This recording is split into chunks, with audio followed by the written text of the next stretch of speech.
Good morning friend. मेरा नाम विजय है और आपका स्वागत है हमारे चैनल में we are study with target. आज का टॉपिक है भारतीय इतिहास और ये पार्ट 5th है। पार्ट 4 तक मैं ऑलरेडी अपने यूट्यूब चैनल पे डाल चुका हूँ, आप वहाँ जाके चेक कर सकते हैं। तो अगर आपको ये वीडियो पसंद आता है आप प्लीज़ लाइक कीजिए, सब्सक्राइब कीजिए और चैनल को ज़्यादा से ज़्यादा शेयर कीजिए। तो चलिए शुरू करते हैं आज का पहला क्वेश्चन। तो पहला क्वेश्चन है, पुस्तक हिस्टोरिका के लेखक कौन है? तो पुस्तक हिस्टोरिका है, ये किसके द्वारा लिखी गई थी? तो ऑप्शन चेक करते हैं हम लोग। मेगास्थनीज, हेरोडोटस, टालमी और फहान। तो किसके द्वारा लिखी गई थी हिस्टोरिका? तो हिस्टोरिका पुस्तक के लेखक कौन है? हिस्टोरिका पुस्तक के लेखक है हेरोडोटस। तो हेरोडोटस द्वारा हिस्टोरिका पुस्तक लिखी गई थी। नेक्स्ट क्वेश्चन, पुस्तक इंडिका के लेखक कौन है? तो इंडिका पुस्तक किसके द्वारा लिखी गई है? तो इसको आंसर चेक कर लेते हैं। क्या आंसर इसका? राइट आंसर है मेगास्थनीज। देखिए मैंने पहले ही बोला था, दोबारा रिपीट कर रहा हूँ, मैं इस भारतीय इतिहास के पूरी सीरीज में मैं कोशिश करूंगा कि मैं मैक्स टू मैक्स जितने भी क्वेश्चन कवर कर सकूं मैं करूंगा। राइट, आपको क्या करना है, आपको सिर्फ वीडियो को अच्छे से देखना है, नोट्स बनाने हैं और या फिर आप वीडियो को 2-3 बार आप देखिए, आपको वीडियो के क्वेश्चन याद हो जाएगी। ओके, तो क्वेश्चन क्या कह रहे हैं यहाँ पे? क्वेश्चन कह रहा है कि पुस्तक इंडिका के लेखक कौन है? तो इंडिका पुस्तक किसने लिखी है? मेगास्थनीज ने लिखी है। और देखिए ये क्वेश्चन इंपॉर्टेंट होते हैं पुस्तक वाले, ये क्वेश्चन भी आ जाते हैं कि किसने कौन सी पुस्तक लिखी है। ओके, और जो ऐतिहासिक पुस्तकें हैं उनका थोड़ा ज्यादा रहता है चांस आने का एग्जाम में। नेक्स्ट क्वेश्चन, चंद्रगुप्त मौर्य के दरबार में कौन सा विदेशी यात्री आया था? तो चंद्रगुप्त मौर्य के दरबार में कौन सा विदेशी यात्री आया था? अल ब्रूनी, इब्न बतूता, मेगास्थनीज और हेंगसांग। तो कौन आया था चंद्रगुप्त मौर्य के दरबार में? तो चंद्रगुप्त मौर्य के दरबार में आया था मेगास्थनीज। कौन आया था? मेगास्थनीज चंद्रगुप्त मौर्य के दरबार में आया था। सम्राट अशोक के राज दरबार में कौन आया था? चंद्रगुप्त मौर्य का हमने पहले कर लिया, ठीक है। चंद्रगुप्त मौर्य के समय कौन आया था राज दरबार में? मेगास्थनीज आया था। और अशोक के टाइम पे कौन आया था राज दरबार में? तो राइट आंसर क्या रहेगा इसका? राइट आंसर है टालमी। अशोक के टाइम में कौन आया था राज दरबार में? टालमी आया था। अब ये क्वेश्चन अच्छे से याद कर लेना, ये क्वेश्चन बहुत इंपॉर्टेंट है। ऐसे क्वेश्चन फंस जाते हैं कि भाई कि किसके टाइम में, किसके शासनकाल में कौन सा विदेशी यात्री आया था, और विदेशी यात्रियों का थोड़ा ज्यादा रहता है चांस आने का। राइट, और जो पुस्तक वाला क्वेश्चन है उसका भी चांस रहता है कि ये पुस्तक किसने लिखी है। कई बार क्या होता है, ये क्वेश्चन ऐसे भी आते हैं, एक क्वेश्चन आके ये मिलन होता है ना, मिलन कराओ, मतलब सही मिलन कराओ, उसमें भी ये क्वेश्चन आ जाते हैं। तो अगर आपको एक भी क्वेश्चन सही पता होगा तो शायद आप वाला क्वेश्चन बड़े आराम से कर देंगे। तो क्वेश्चन क्या है यहाँ पे कि अशोक, सम्राट अशोक के टाइम में कौन आया था राज दरबार में? तो आया था टालमी। टालमी क्या था? सम्राट अशोक के राजदरबार में आने वाला विदेशी यात्री था। नेक्स्ट क्वेश्चन, पुस्तक भारत का भूगोल के लेखक कौन है? तो भारत के भूगोल जो पुस्तक है उसके लेखक कौन है? मेगास्थनीज, हेरोडोटस, टालमी और फहान। तो राइट आंसर क्या रहेगा? भारत का भूगोल पुस्तक किसने लिखी है? टालमी ने लिखी है। और टालमी किसके राजदरबार में आया था? अशोक के राजदरबार में आया था। और मेगास्थनीज किसके टाइम में आया था? किसके राजदरबार में आया था? चंद्रगुप्त मौर्य के टाइम में आया था मेगास्थनीज। अशोक के टाइम में टालमी। और टालमी ने कौन सी पुस्तक लिखी है? भारत का भूगोल। नेक्स्ट क्वेश्चन करते हैं, पुस्तक नेचुरल हिस्ट्री के लेखक कौन है? तो पुस्तक नेचुरल हिस्ट्री के लेखक कौन है? तो राइट आंसर क्या रहेगा इसका? राइट आंसर रहेगा प्लिनी। तो प्लिनी जो है वो नेचुरल हिस्ट्री के लेखक है। नेक्स्ट क्वेश्चन, चीनी यात्री फाहियान किस सम्राट के राजदरबार में आया था? राइट, तो चीनी यात्री जो फाहियान है ये किसके टाइम में आया था, किसके शासनकाल में आया था, ये किसके राजदरबार में आया था? तो राइट आंसर क्या रहेगा इसका? राइट आंसर रहेगा चंद्रगुप्त द्वितीय। याद रखना, चीनी यात्री फाहियान जो है वो चंद्रगुप्त द्वितीय के शासनकाल में आया था, चंद्रगुप्त मौर्य के नहीं, चंद्रगुप्त द्वितीय के शासनकाल में आया था। ओके, नेक्स्ट क्वेश्चन, चीनी यात्री हेंग सांग किस शासक के राजदरबार में आया था? तो चीनी यात्री जो हेंग सांग है ये किसके टाइम में आया था, किसके शासनकाल में आया था, किसके राजदरबार में आया था? तो हेंग सांग किसके शासनकाल में आया था या किसके राजदरबार में आया था? हर्षवर्धन के, महाराज हर्षवर्धन के शासनकाल में या उनके राजदरबार में चीनी यात्री हेंग सांग आया था। नेक्स्ट क्वेश्चन है, चीनी यात्री हेंग सांग ने भ्रमण वृत्तांत को किस पुस्तक में लिखा है? यानी कि जो चीनी यात्री हेंग सांग था ये क्या करता था, घूमता रहता था अलग अलग देशों में। राइट, तो जो उसने अपने घूमने की जो भी नोट किया था उसने घूमते घूमते, उसका उसकी एक पुस्तक लिखी। राइट, उसका एक भ्रमण वृत्तांत बनाया उसने कि वो कहाँ गया, क्या किया, कहाँ की क्या संस्कृति है, कहाँ के लोग कैसे हैं, इन सबको उसने एक पुस्तक में लिखा। उस पुस्तक का नाम क्या है? उस पुस्तक का नाम क्या राइट आंसर रहेगा? सी यू की। क्या रहेगा? सी यू की। वैसे भी देखो ऑप्शन के हिसाब से जो चीनी यात्री है उसके हिसाब से सी यू की ही फिट बैठ रही है। अगर मैं देखता तो मैं ऐसे ही देखता, क्योंकि चचनामा, भारत का भूगोल और इंडिका जो है ये चीन से रिलेटेड लगते हैं। सी यू की जो है वो एक तरह से चीनी कोई वर्ड है, राइट। तो चीनी यात्री जो हेंग सांग है उसने जो अपना भ्रमण वृत्तांत है वो कौन सी पुस्तक में लिखा है? वो लिखा है सी यू की में लिखा है। नेक्स्ट क्वेश्चन करते हैं। पुस्तक किताब उल हिंद या तहकीक ए हिंद के लेखक कौन है? तो क्वेश्चन यहां से बन जाएगा कि किताब उल हिंद का दूसरा नाम क्या है। तो क्या है किताब उल हिंद का दूसरा नाम? तहकीक ए हिंद, राइट। अब ये किताब उल हिंद और तहकीक तहकीक ए हिंद, इसके लेखक कौन है? अल ब्रूनी, इब्न बतूता, मेगास्थनीज और हेंगसांग। तो किताब उल हिंद किसके द्वारा लिखी गई है? ये लिखी गई है अल ब्रूनी के टाइम पे लिखी गई है। अल ब्रूनी ने लिखी है ये किताब। कौन सी किताब लिखी है? किताब उल हिंद और तहकीक ए हिंद किसके द्वारा लिखी गई है? अल बरूनी के द्वारा लिखी गई किताब है ये।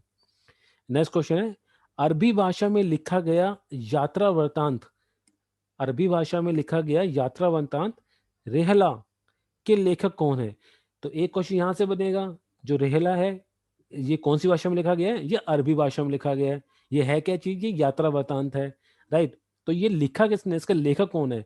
अल ब्रूनी, इब्न बतूता, मेगास्थनीज या हेंगसांग। तो राइट आंसर क्या रहेगा? रेहला किसके द्वारा लिखा गया है? तो रेहला लिखा गया इब्न बतूता द्वारा लिखा गया एक यात्रा वृतांत है। और किस भाषा में लिखा गया है ये अरबी भाषा में लिखा गया है। अगला क्वेश्चन देखते हैं।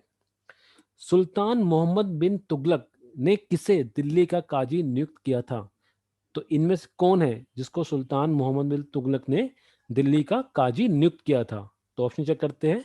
अल ब्रूनी, इब्न बतूता, मेगास्थनीज और हेंग सांग। तो राइट आंसर क्या रहेगा? सुल्तान मोहम्मद बिन तुगलक ने दिल्ली का काजी किसे नियुक्त किया था? इब्न बतूता को नियुक्त किया था। किसे किया था? इब्न बतूता को सुल्तान मोहम्मद बिन तुगलक ने दिल्ली का काजी नियुक्त किया था। नेक्स्ट क्वेश्चन, भारतीय पुरातत्व शास्त्र के पितामह किन्हें कहा जाता है? तो भारतीय पुरातत्व शास्त्र है इसके पितामह किन्हें कहा जाता है? अलेक्जेंडर किंगडम को, जॉन माइकल को, टालमी को या जॉर्ज टेसियस को। तो राइट आंसर क्या रहेगा इसका? अलेक्जेंडर किंगडम को क्या कहा जाता है? भारतीय पुरातत्व शास्त्र का पितामह कहा जाता है।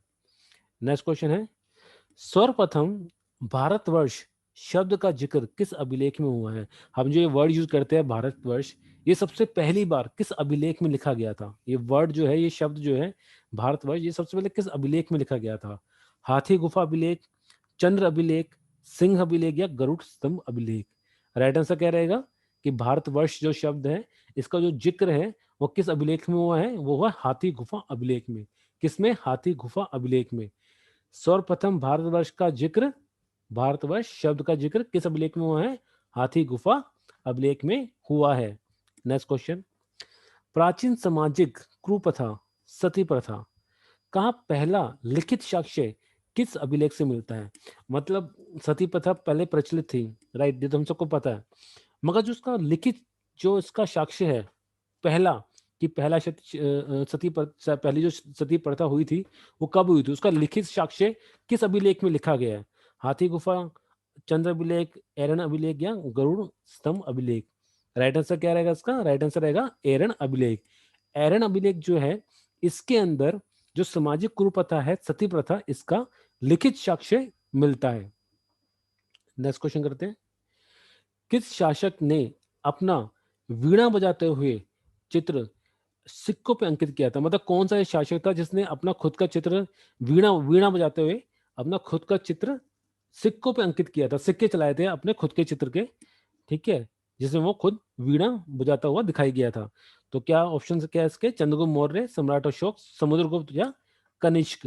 तो राइट आंसर क्या रहेगा? समुद्रगुप्त। तो कौन था? समुद्रगुप्त ने क्या किया था?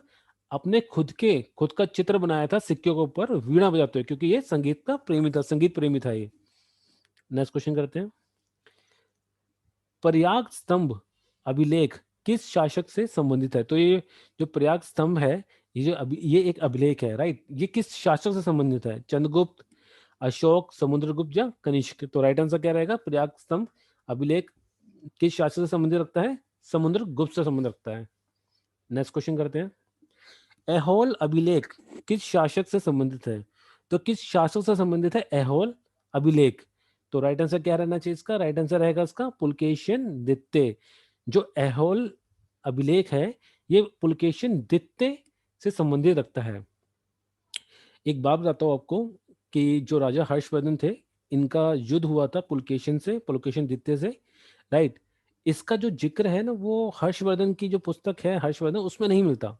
क्यों नहीं मिलता? क्योंकि कई बार क्या होता है कि जो भी राज दरबारी होता है, राजकवि होता है, वो कभी भी अपने ही सम्राट के बारे में ये नहीं लिखता था कि भैया ये जो सम्राट है ये युद्ध हार गया था। उस पुस्तक में सिर्फ वही लिखता है जो उसकी महानता का गुणगान होता है, जो उसने अचीव किया होता है। जो उसने लूज किया होता है वो कभी भी पुस्तकों में नहीं लिखा जाता। तो जो हर्षवर्धन थे वो पुलकेशिन द्वितीय से हार गए थे, इसका जो क्या कहते हैं साक्ष्य है वो कैसे मिलेगा? वो मिलेगा जो पुलकेशिन द्वितीय का जो अभिलेख है उसमें मिलेगा, क्योंकि उन्होंने अपने अभिलेख में लिखा होगा कि हाँ पुलकेशिन द्वितीय ने महाराजा हर्षवर्धन को हराया था। तो जो पुलकेशिन द्वितीय है इनसे जो संबंधित है जो अभिलेख वो कौन सा? ऐहोल अभिलेख है। इस ऐहोल अभिलेख में लिखित है कि पुलकेशिन द्वितीय ने महाराजा हर्षवर्धन को हराया था। ओके, नेक्स्ट करते हैं। हाथी गुफा अभिलेख किस शासक से संबंधित है? जो हाथी गुफा अभिलेख है ये किस शासक से संबंधित है? पुलकेशिन द्वितीय, कलिंगराज, खरवेल, समुद्रगुप्त या कनिष्क। तो राइट आंसर क्या रहेगा इसका? राइट आंसर रहेगा कलिंगराज खरवेल। जो हाथी अभिलेख है, हाथी गुफा अभिलेख है, वो किस शासक से संबंधित है? कलिंगराज खरवेल से संबंधित है। नेक्स्ट क्वेश्चन करते हैं। अभिलेखों के अध्ययन को क्या कहते हैं? जो अभिलेख हो जिनको हम कहते हैं, हम अभी पढ़ते आ रहे हैं, हाथी गुफा अभिलेख, ये अभिलेख, वो अभिलेख, इसके अध्ययन को, इसके पढ़ने को, इसको समझने को क्या कहते हैं? इसकी विधि क्या कहते हैं? एपिग्राफी, हिस्टोग्राफी, सेमोग्राफी या स्टोनोग्राफी। तो राइट आंसर क्या रहेगा इसका? राइट आंसर रहेगा एपिग्राफी। तो जो अभिलेखों को पढ़ने की जो प्रक्रिया है या जो उसकी विधि है उसको क्या कहते हैं हम लोग? उसके अध्ययन को क्या कहते हैं हम लोग? एपिग्राफी कहते हैं। नेक्स्ट क्वेश्चन क्या रहेगा? कंदरिया महादेव मंदिर कहाँ स्थित है? जो कंदरिया महादेव मंदिर है ये किस जगह स्थित है भारत में? अजंता, एलोरा, खजुराहो या एलिफेंटा की गुफाएं। तो राइट आंसर क्या रहेगा? कंदरिया महादेव मंदिर कहाँ स्थित है? तो स्थित है खजुराहो में। तो खजुराहो में क्या स्थित है? कंदरिया महादेव मंदिर। ये बहुत इंपॉर्टेंट क्वेश्चन है, ऑलरेडी कई सारे एग्जाम में आ गया है, आगे भी आने के बहुत चांस है, इसको अच्छे से कर लेना। कंदेरिया महादेव मंदिर कहाँ स्थित है? खजुराहो में स्थित है। Next question. लिंगराज महादेव मंदिर कहाँ स्थित है? तो लिंगराज महादेव मंदिर कहाँ स्थित है? अजंता, एलोरा, खजुराहो या भुवनेश्वर। तो राइट आंसर क्या रहेगा? लिंगराज मंदिर कहाँ स्थित है? भुवनेश्वर में है। कहाँ है? भुवनेश्वर में है, उड़ीसा में है, राइट। लिंगराज महादेव मंदिर कहाँ स्थित है? भुवनेश्वर में स्थित है। Next question. मानव ने आग का आविष्कार किस काल में किया था? तो किस काल में किया था मानव ने आग का आविष्कार? पाषाण काल में, पूरा पाषाण काल में, नव पाषाण काल में या अद्र ऐतिहासिक काल में? तो मानव ने जो आग का आविष्कार किया था ये किस काल में किया था? तो राइट आंसर क्या रहेगा इसका? राइट आंसर रहेगा पूरा पाषाण काल में। मानव ने आग का जो आविष्कार किया था कब किया था? पूरा पाषाण काल में किया था। Next question. मानव ने पहिए का आविष्कार कब किया था? तो पहिया कब आया था? सबसे पहले पहिया का आविष्कार कब हुआ था? पाषाण काल, पूरा पाषाण काल, नव पाषाण काल या अद्र ऐतिहासिक काल? राइट आंसर क्या रहेगा इसका? राइट आंसर रहेगा नव पाषाण काल। जो पहिए का आविष्कार है वो नव पाषाण काल में हुआ था। नेक्स्ट क्वेश्चन है। किस काल में मानव ने स्थायी निवास की पद्धति को अपनाया था? इस तो क्वेश्चन का कहने का मतलब ये है कि जैसे पहले जो कहता जो मानव था, आदि मानव या मानव थे वो पहले क्या करते थे? वो बस क्या कहते हैं शिकार के लिए घूमते रहते थे। उनका कोई पर्टिकुलर कोई जगह नहीं थी, कोई स्थायी जगह नहीं थी, कोई घर नहीं था। वो जहाँ चले जाते थे वो वहीं रहते थे, शिकार करते थे, जहाँ उनको भोजन मिलता था वो वहाँ चले जाते थे। मगर एक टाइम के बाद उनने एक स्थायी निवास को अपनाया। एक स्थायी मतलब एक उन्होंने घर बना के रहना शुरू किया। जो घर बना के रहना शुरू किया था वो किस काल में किया था? उस काल को क्या कहते हैं? ऑप्शन चेक करते हैं। पाषाण काल, पूरा पाषाण काल, नव पाषाण काल या अर्ध ऐतिहासिक काल। तो राइट आंसर क्या रहेगा इसका? राइट आंसर रहेगा नव पाषाण काल। तो नव पाषाण काल के अंदर जो मानव था वो स्थायी निवास करने लग गया था। और क्यों करने लग गया था? क्योंकि नव पाषाण पाषाण काल के समय ना वो खेती भी करने लग गया था। तो जब वो खेती करने लग गया तो उसको शिकार करने की जरूरत नहीं हुई, और जाहिर सी बात है खेती थोड़ी मूव होगी, खेती जहाँ उसने खेत बना दिया, जहाँ उसने फसल बो दी, तो उसका इंतजार करेगा कि वो कब पके, कब मैं काटूं, कब मैं खाऊं। तो वो उसी वजह से उसने क्या किया, अपने आप को एक स्थायी कर लिया, कि उन्होंने फिर धीरे धीरे वो लोग घर बना के रहने लग गए, घरों से धीरे धीरे छोटे छोटे गांव बने, कस्बे बने, फिर धीरे धीरे धीरे वो शहरों में बदलते चले गए। तो जो नवपाषाण काल था, इस टाइम के अंदर उन्होंने खेती करनी शुरू कर दी थी, कृषि करनी शुरू कर दी थी, और इस कृषि की वजह से ही उन्होंने स्थायी निवास की पद्धति को अपनाया था। उससे पहले वो क्या करता था, शिकार करता था, जगह जगह घूमता रहता था, जहां शिकार मिलता था वहीं चला जाता था, जहां उसको लगता था कि यहाँ भोजन मिल सकता है उस जगह वो शिफ्ट हो जाता था। राइट, नेक्स्ट क्वेश्चन करते हैं। मानव द्वारा प्रयोग में लाई गई पहली धातु कौन सी है? बहुत इंपॉर्टेंट क्वेश्चन है ये, कि मानव द्वारा प्रयोग में लाई गई पहली धातु कौन सी है? कौन सी ऐसी पहली धातु है जिसका आविष्कार हुआ था, या ये बोल लो आप कि कौन सी ऐसी धातु जिसका आविष्कार हुआ था, या मानव ने पहली बार कौन सी धातु का प्रयोग किया था, उसे मानव को पहली बार किस धातु का की नॉलेज हुई थी? राइट, तो कौन सी धातु थी वो? लोहा, तांबा, कांस्य या पीतल? राइट आंसर क्या रहेगा इसका? राइट आंसर रहेगा तांबा। ठीक है, जिसे ताम्र युग भी कहते हैं, कई बार कहते हैं ताम्र युग, ताम्र युग। तो जो पहली जो धातु है वो तांबा है। तो मानव द्वारा प्रयोग में लाई गई या खोजी गई या पता, यानी या मानव को जिस धातु का सबसे पहले ज्ञान हुआ, वो कौन सी धातु है? वो है तांबा है। राइट, नेक्स्ट क्वेश्चन करते हैं। भारत ने पहली बार पूरा पाषाण कालीन औजारों की खोज किसने की थी? तो जो भारत में पहली बार जो पूरा पाषाण कालीन जो औजार थे, राइट, उसकी जो खोज हुई थी वो किसने की थी? तो आंसर देखते हैं। C.L. Lyall, Robert Bruce Foote, George Talmy या विलियम फ्रॉड? तो जो भारत ने जो पहली बार पूरा पाषाण कालीन औजारों की खोज हुई थी, जो मिले थे, पूरा पाषाण कालीन जो औजार मिले थे हमें, वो किसने खोजे थे? तो राइट आंसर क्या रहेगा इसका? राइट आंसर रहेगा रॉबर्ट ब्रूस फुट ने किए थे। किस टाइम पे किए थे? 1863 में, 1863 में पहली बार भारत में पूरा पाषाण कालीन औजारों की खोज हुई थी। किसने की थी? रॉबर्ट ब्रूस फुट ने। कब की थी? 1863 में, 1863 में। नेक्स्ट क्वेश्चन करते हैं। प्राचीन कालीन सभ्यता मोहनजोदड़ो का अर्थ क्या है? ये मोहनजोदड़ो जो हम शब्द यूज करते हैं, इसका मतलब क्या है? एक विशाल समूह, मृतकों का टीला, मानव सभ्यता का दीपक या अति समर्थ स्थल? राइट, तो क्या आंसर रहेगा? राइट आंसर क्या रहेगा? मोहनजोदड़ो का मतलब क्या है? इसका सही मीनिंग क्या है? इसका सही मीनिंग है मृतकों का टीला। ये यहाँ पे क्या था कि यहाँ पे ना बहुत बड़ा, जैसे जैसे कब्रिस्तान होता है ना, कब्रिस्तान जैसी जगह मिली थी जहाँ बहुत सारी मतलब बॉडीज मिली थी, हड्डियां मिली थी उनकी, जो प्राचीन सभ्य सिंधुकालीन सभ्यता के लोग थे। तो इसलिए जो मोहनजोदड़ो है इसको क्या कहा जाता है? मृतकों का टीला कहा जाता है। ओके, नेक्स्ट करते हैं। और मोहनजोदड़ो में क्या मिला था? एक चीज मैंने ऊपर पहले कवर की थी पहले वीडियो में। मोहनजोदड़ो में क्या मिला था? सबसे बड़ा स्नानागृह में मिला था। ओके, नेक्स्ट करते हैं। सिंधु घाटी सभ्यता की खोज सर्वप्रथम किसने की थी? तो सिंधु घाटी सभ्यता की खोज हुई थी, पता लगा था कि सिंधु घाटी सभ्यता भी कोई चीज थी पहले था, ये किसने की थी? किसने खोज की थी?